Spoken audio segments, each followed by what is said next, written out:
He was a man of exuberant fancy, and when he himself decided upon anything, the thing was done.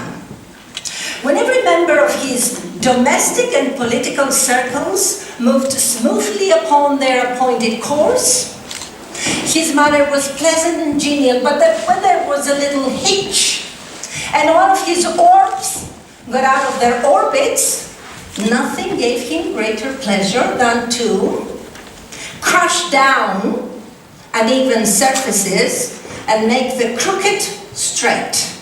The public arena with its huge amphitheater, its encircling galleries, its mysterious vaults, its unseen passages,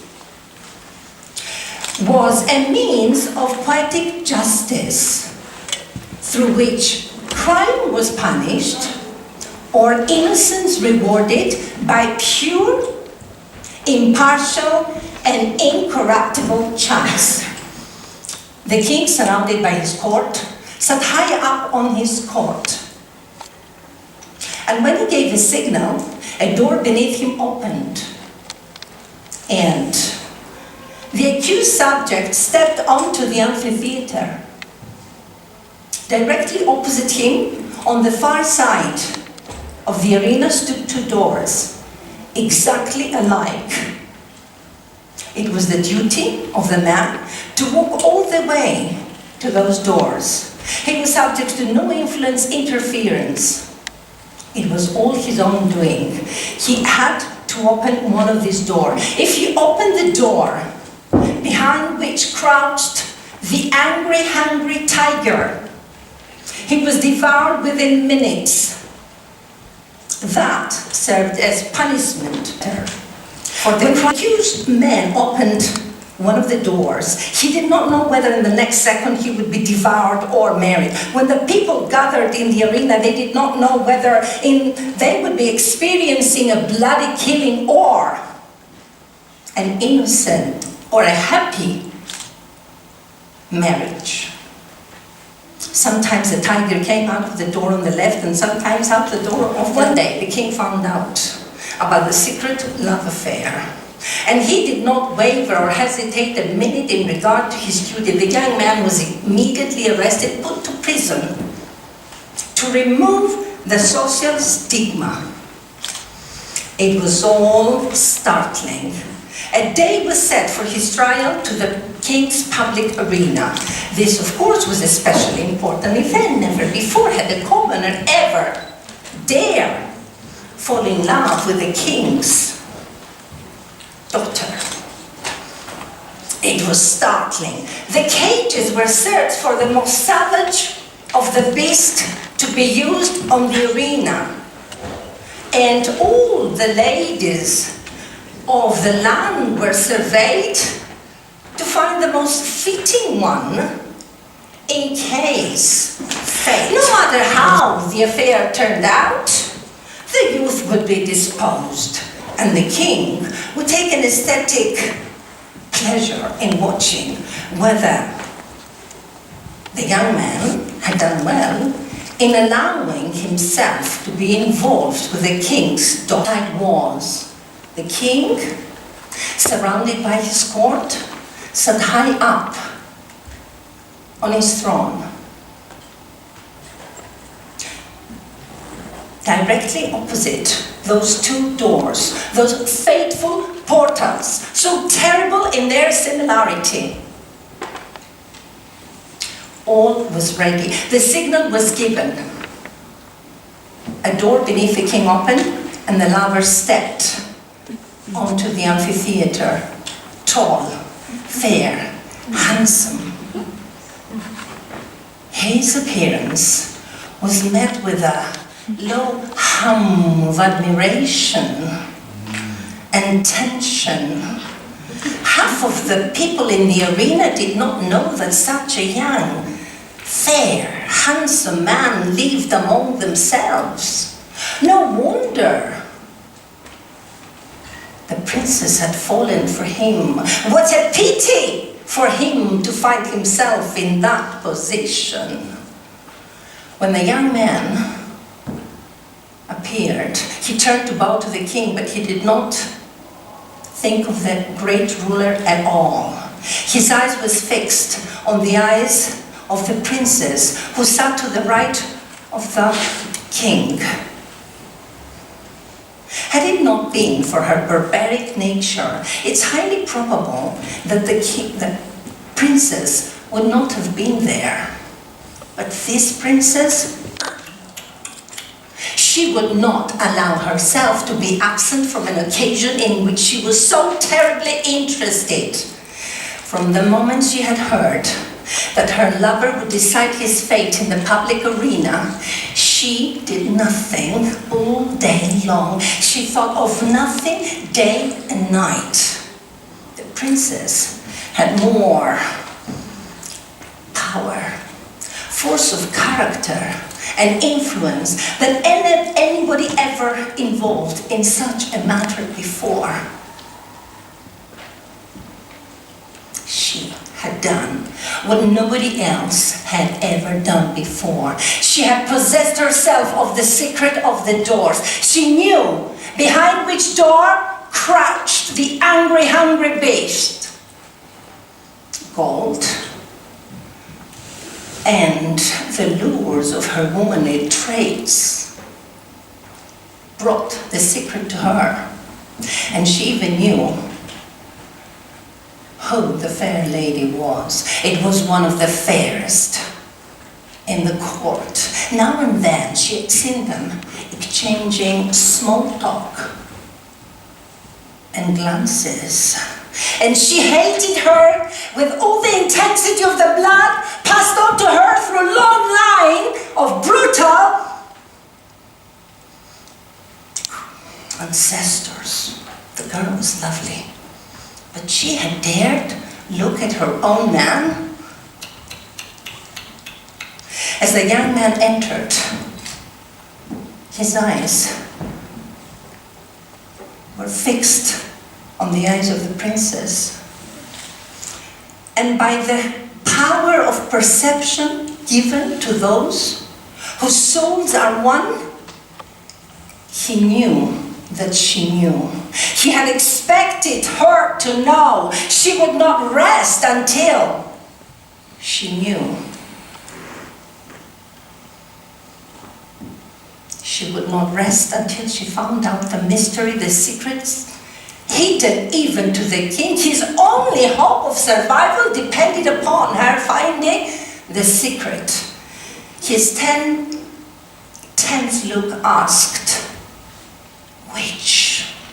It was so clear to her as if he had shouted it out from where he stood. There was no time to lose. The princess lifted her right hand and made a quick, short movement to the right. Nobody saw it but her lover. And with that, he took a turning and made studied, slow steps towards those doors. Every heart stopped beating. Every breath was held. Every eye was immovably fixed upon him as he lifted his hand and opened the door on the door on the left or the door on the right? That is the question. Did the tiger or the lady come out of the door? This is a hard question to answer because it involves the study of the human heart and the devious masses of passion. Think of the decision not as if it involves yourself, but as if it involves the hot-blooded princess, the one that was torn between despair and jealousy. She has lost him, but who will get him? In her waking hours and in her dreams, she covered her face with her hands as she thought of her lover open the door behind which crouched the beast. But how much oftener did she not think of him, open the other door, and how she had ground her teeth and torn her hair as she imagined the delight of him finding the girl with a happy glow, the triumphant look in her face. Would it not be better for him to die at once and wait for her in blessed futurity? And yet, that awful tiger, those shrieks, that blood, her decision had been indicated in an instant, but it had been made after days and nights of anguished deliberation. She had known she would be asked. She had decided what she would answer. And without the slightest hesitation, she had moved her hand to the right. Her decision is not to be lightly considered, and it is not for me to answer. And so, I leave it with you all. Which came out of the opened door? The lady or the tiger? When writing stories, we like to have the ending clearly in sight. It's like an island we swim to. But of course, endings don't always have to be happy ones. It's what's worth working for is that we work for endings with a twist at the end. Dear audience, we are entering a game of conscience and consequences. Empathize with the characters and bring yourself in their situation and bring the story to the end. How would you resolve those dilemmas and deal with the unexpected? Well, this decision point generates two possible versions of the story. One in which the lover lives and one in which he dies. Now, please raise your hands. How many of you think that the princess signals the right door and saves her lover? Hands up, please. That few, so few. Well, take a few seconds, a minute or so, and write down or think for yourself how you would end the story at this point. So let's give you a little bit of time, a little bit of thinking time to come to your own decision. Okay, how would you end the story at this point? Okay, do we have a minute or so? Nothing? Yeah, we do have a minute. They cannot write because we don't have lights No, for that's some why reason. they can think. But I mean, just think of it. Yeah. And who would like to get the microphone and give me an ending? I mean, at this point, how would you end the story? Do you want people to answer now, to give them a little time to think? Is there anybody who's ready, who wants a microphone? Teresa? I have no idea. No idea. You don't need a microphone to tell us that. I think they're working on it. I think the way you describe the princess, A microphone for the lady, please. I am a teacher, I can speak really loud. Well, I'm not sure you can, but it's a very, very large room. It's best if you have a microphone. Thank you. Is it better? Yes. The way you describe the princess and all the emphasis on the barbaric thing, I think she'd rather see him dead, in the sense that if I cannot have him, nobody can. But I'm not sure that the guy is in the same way of thinking. So most probably he knows that she's going to point to the tiger for the, I don't know, for the future life or whatever, and he's going to choose the door with the girl. You were getting there. But I mean, The thing is, really, I might have emphasized the barbaric element in this princess, but you know what? She's a woman, and it all depends on how people see that. So at this point, what I'm saying is that when you give dilemmas to the kids, you get them to discuss and leave them to eat. I wouldn't get there if I was in the class. I would give her a different approach. I answered here now. Exactly. Susan, I will take the dilemma further. Do you want me to Okay. take it Please, to the next step? please. Thank you, Zach. Okay, so does the lover trust or mistrust the princess? He simply can't believe she would send him to the arms of another woman. Now, does he open the door that the princess indicates? This is a new decision point, which we must explore. It's a new twist to the story. Now think a little bit more now whether the lover opens the door the princess has signaled, and decide which fate the lover meets through his obedience or disobedience. Are you thinking? It's another dilemma.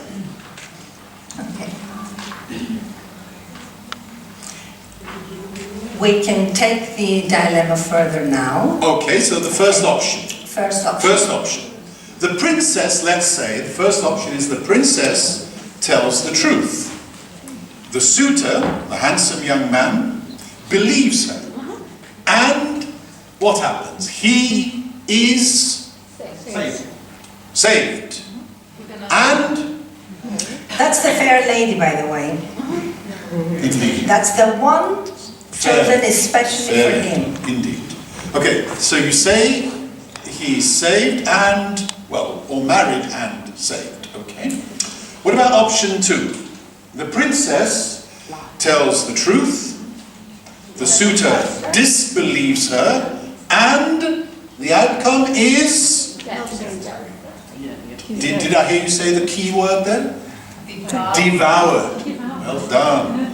Is that right? Is that Devoured. He's literally devoured. My. In this case, the princess would watch in terror as her lover opens the opposite door and pays the ultimate price for his faithlessness when the tiger leaps out.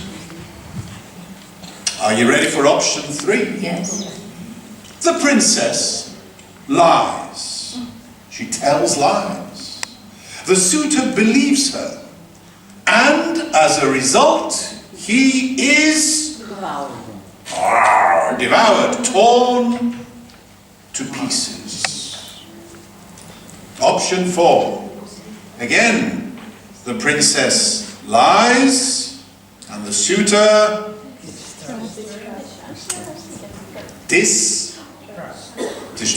disbelieves her, and is married, saved. Now, I don't know if those two things go together. That's what the story says. I'm just doing my job. Okay, is that Seem to be Yeah, well, forgetting a it's third character here. Yeah, sorry to continue. But there's also another person in this drama, and that's the tiger keeper. He's the one who let the princess in on the secret. He's the one who knows which door the tiger crouches behind. Now, how do you think the princess got the secret out of him? Naturally, she is the luscious seigneur, the rich womanly traits, yeah? So the poor guy has fallen in love with her. Now he's mad for her. So think about it, he has a choice. He can tell the truth to her or not. And he's tormented. If he tells the truth, he's going to break his own heart. But let's assume, for the sake of argument, let's assume that he's telling the truth. What are the options here? Okay, if you could please help me with the first option. Let's see here. So we have the tiger keeper. No, we do it here. I know. I can point with my magic wand. So we have the tiger keeper. The tiger keeper tells the truth. And then the lady tells the truth to her lover, and the lover believes her. And then what happens? Gets married. And he lives happily ever after. Okay. And the second option. The tiger keeper tells the truth. The lady tells the truth. But the lover distrusts her. And then what happens? It gets devoured. Yeah? Let's use the proper verb here. Option number 3.